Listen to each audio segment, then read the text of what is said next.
Hello बच्चों, first of all आइए question को रीड करते हैं। The question is sum of common roots of z to the power 2006 plus z to the power 100 plus 1 equal to 0 and z cube plus 2z square plus 2z plus 1 equal to 0। यहाँ पर 4 option given है A, B, C and D और हमें इनमें से correct option choose करना है। तो आइए क्वेश्चन को सॉल्व करते हैं। देखिए, सबसे पहले जान लेंगे ओमेगा के बारे में। Omega is a cube root of unity, that is omega cube equal to 1। और जब इस क्यूबिक इक्वेशन को सॉल्व करेंगे तो हमें तीन वैल्यूज मिलेंगी, 1, -1 प्लस √3i होल अपॉन 2 और -1 माइनस √3i होल अपॉन 2। इसमें से देखिए इस वैल्यू को ओमेगा और ओमेगा स्क्वायर से डिनोट कर सकते हैं।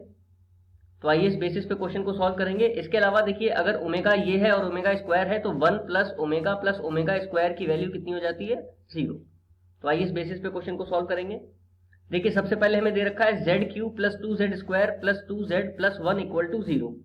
यहाँ पे अगर हम लोग इसको फैक्टराइज करें तो z प्लस 1 एक इसका फैक्टर ले लेते हैं, तो ब्रैकेट में हमें क्या मिलेगा, z square plus z plus 1 equal to में 0।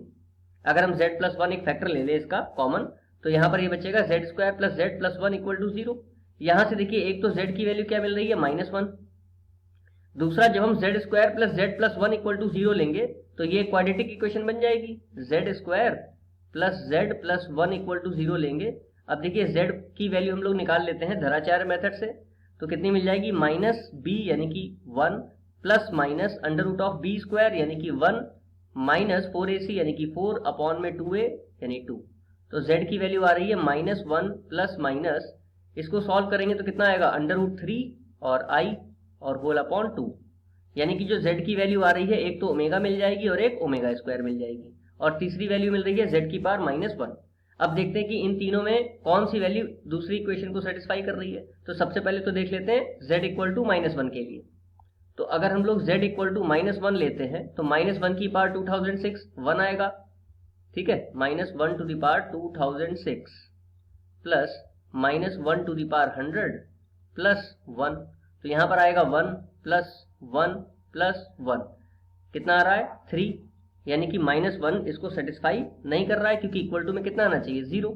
अब देख लेते हैं z इक्वल टू ओमेगा के लिए, ठीक है। तो जब z इक्वल टू ओमेगा रखेंगे तो कितना आ जाएगा, omega to the power 2006 plus omega to the power 100 plus 1 equal to में 0 लाना है, ठीक है। अब देखिए, ओमेगा टू द पावर 2006 है, इसको हम लोग अगर ब्रेक करें तो क्या लिख सकते हैं, omega cube to the whole power 668 into omega square, ठीक है। इसको अगर हम लोग सॉल्व करेंगे तो हमें 2006 मिलेगा, ठीक है। देख लिए, 3 8 जार कितना हो जाएगा, 24 का 4, 2 कैरी 3 6 जार 18 टू 20 0, 2 कैरी 3 6 जार 18 टू 20, ठीक है, 2004 आया और इनटू में ओमेगा स्क्वायर और है तो ये हो गया 2006।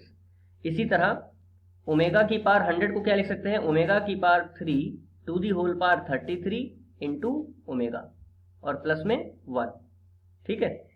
अब देखिए, इसको अगर हम लोग सॉल्व करें तो ओमेगा की पावर 3 की वैल्यू कितनी होती है, 1, और 1 की पावर कुछ भी हो 1 ही मिलेगा, तो अल्टीमेटली यहाँ पर बचेगा ओमेगा स्क्वायर प्लस यहाँ पर बचेगा ओमेगा प्लस 1, और 1 प्लस ओमेगा स्क्वायर की वैल्यू कितनी होती है, 0। तो ये वैल्यू इसको सेटिस्फाई कर रही है क्योंकि इक्वल टू में 0 आ गया, ठीक है। अब नेक्स्ट पेज पे z equal to omega square के लिए देख लेते हैं। z equal to omega square के लिए तो हमें कितना मिल जाएगा, omega square to the whole power 2006 plus omega square to the whole power 100 plus 1। इसके लिए हमें सॉल्व करना है, ठीक है।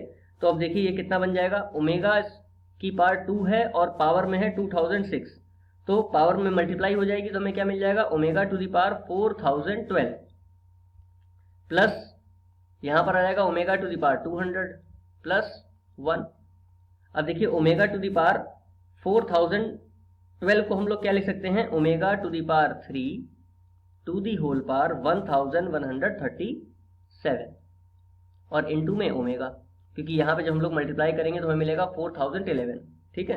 प्लस इसको हम लोग क्या लिख सकते हैं, omega to the power 3 to the whole power 66 into omega square plus 1। अब ओमेगा क्यूब की वैल्यू 1 होती है, 1 की पावर में कुछ भी हो तो ये 1 आ जाएगा, ठीक है। तो 1 इंटू ओमेगा कितना बन गया, ओमेगा, प्लस यहाँ पर क्या बनेगा, ओमेगा स्क्वायर प्लस 1, और इसकी वैल्यू कितनी होती है, 0। तो ये भी सेटिस्फाई हो रही है। इसका मतलब कौन कौन सी दो वैल्यू सेटिस्फाई हो रही है, ओमेगा और ओमेगा स्क्वायर, यानी कि कॉमन रूट्स हमें क्या मिल जाएंगे, ओमेगा और ओमेगा स्क्वायर। कॉमन रूट्स कौन से मिल रहे हैं, एक तो मिल रहा है ओमेगा और दूसरा मिल रहा है ओमेगा स्क्वायर। क्वेश्चन में हमसे पूछा गया है कि सम ऑफ कॉमन रूट्स, अब इनका सम निकाल लेते हैं। तो देखिए ओमेगा प्लस ओमेगा स्क्वायर का सम कितना निकल के आएगा, we know that 1 plus omega square equal to 0। तो ओमेगा प्लस ओमेगा स्क्वायर की वैल्यू यहाँ से कितनी आ जाएगी, -1। तो हमारा फाइनल आंसर होगा -1, which is option number B. तो करेक्ट आंसर हो जाएगा ऑप्शन बी। आई होप आपको ये क्वेश्चन समझ में आया होगा। Thank you.